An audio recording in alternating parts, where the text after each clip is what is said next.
Hello, sisters, siblings, and brothers.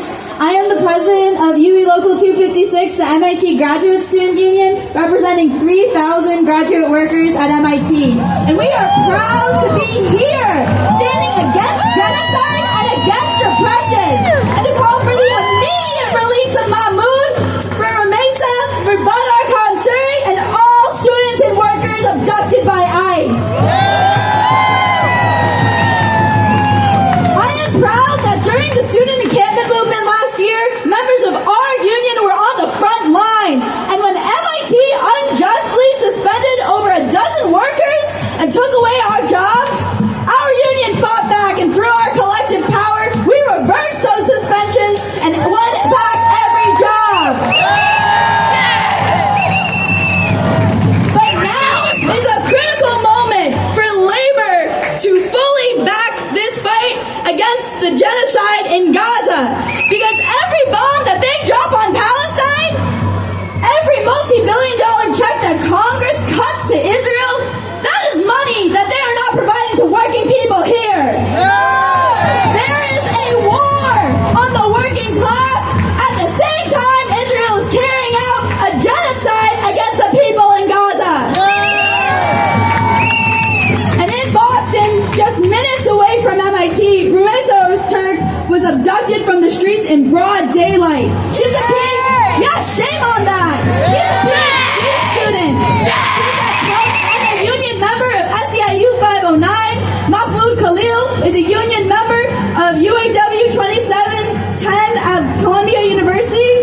You know, Marco Rubio has stated that he has revoked the visas of 300 other international students. But why were they targeted? Simply for speaking out against genocide. And these are test cases. The Trump administration is testing to see how far they can go. How many of our rights can they take away and get away with it? So we have to make sure they don't get away with it. These abductions and the suppression of free speech is a union issue. The fight to end the genocide in Palestine is a union issue. And if we fail to stand up against these attacks now, the Trump administration will not just repress international students, but the entire working class. Trump's campaign of abducting people off the streets is designed to make us afraid, most especially international students on visas. But now is the moment for us to collectively be brave enough in the face of that fear, because if we retreat in fear, the Trump administration knows that they have free reign to pick us off one by one. But if we, instead of shrinking away, have a movement that fights back even harder, if labor fights back even harder than ever, we can not only free Ramesa, Mahmoud, and Badar, we can deal a real blow to the entire billionaire agenda of Trump. And the entire world will see that Trump is not invincible. That real power is with the people. And that is why we are here today. And that is why we are going to continue to fight to free everyone. And let's march.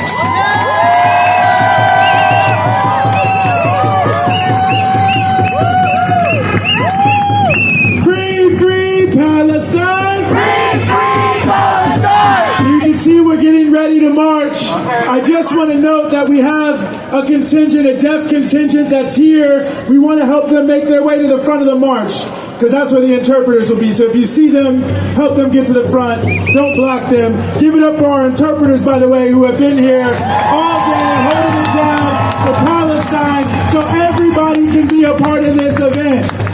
As we start to march, go to my left, your right. We're marching around here. I want us to remember, we are not the minority. We are the majority. Less than half of the people in this country say they're sympathetic to Israel, the lowest in decades. A majority of people in this country are opposed to Trump's Gaza plan of ethnic cleansing. Overwhelming majorities have wanted to see ceasefires for months now.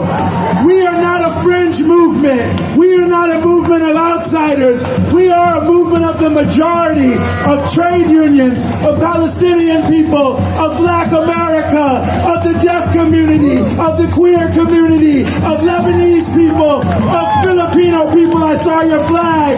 Of Puerto Rican people. I saw your flag. Shout out to the Cuban people, the only country where the president leads the marches in solidarity with Palestine.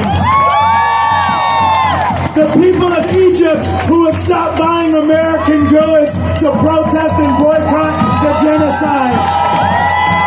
The people of Indonesia who are doing the same. And I want to note that today is Palestinian Children's Day. That's why we had tens of thousands of children's shoes to represent the over 17,000 children murdered in this genocide by the Israeli forces. Nearly 40,000 who have been made orphans.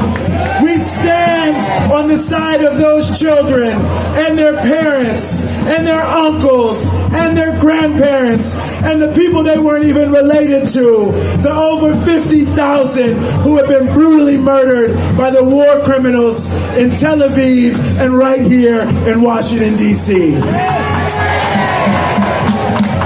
Don't just march today, and I'll close on this. Don't just march today. Tell someone you know that you marched today. Tell them why you came to D.C. Tell them why you spent your own money to ride hours on a bus to be here. And then tell them how the next time you go out, you want them to be right alongside you. Every single movement that we revere, they said they failed. They haven't succeeded. Why do they keep marching? Why don't they just go home? Why don't they just sit down? But they didn't sit down in the civil rights movement. They didn't sit down in South Africa. In fact, more of them demonstrated, more of them stood up.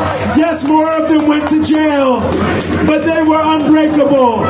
They were unstoppable. They continue to rise up, and we will do the same. From the river to the sea. From the river to the sea. Palestine will be free. Palestine will be free. Free, free Palestine. Free, free Palestine. Long live Palestine. Long live Palestine. We want justice, you say how? We want justice, you say how? Free Mahmoud Khalil now. Free Mahmoud Khalil now. We want justice, you say how? We want justice, you say how? Free, free Ramesa now. Free, free Ramesa now. On behalf of the over 200 organizations that endorsed this march, I salute you. And we head to the streets to march to ICE to say free Palestine. And we won't stop until it's backwards. Thank you.